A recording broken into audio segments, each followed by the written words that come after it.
Republican leader. Well, here we are again into the month of December with crucial business unfinished.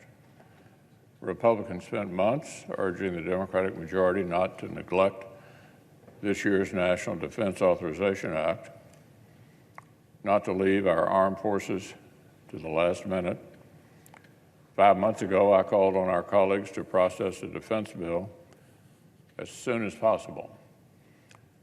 But instead, the majority has prioritized not just gigantic partisan spending sprees, but also a parade of mid-level nominations. The Democratic leader didn't even bring a Senate NDAA to the floor, forcing Senators Reid and Inhofe to conduct an informal conference with the House with a weakened hand. When Republicans control the government, we put our service members first. In 2017, the Senate passed our version of NDAA in September, and we'd voice voted the conference report by Thanksgiving. In 2018, the Republican Senate was completely finished with NDAA by early August. But on Democrats' watch, the Senate schedule has not matched the nation's needs.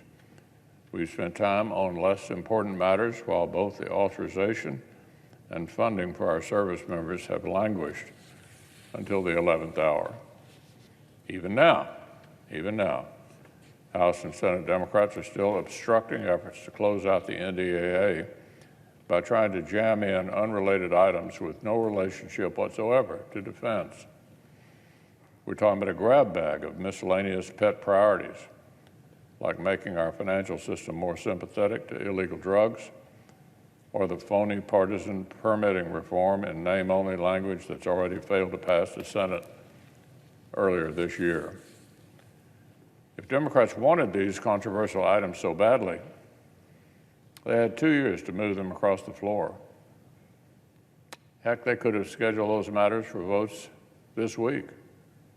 But no, we're doing more mid-level nominations while Democrats keep half-threatening to take our armed forces hostage over these extraneous matters. So, Mr. President, there's an old saying that goes, poor planning on your part does not necessitate an emergency on the part of other people.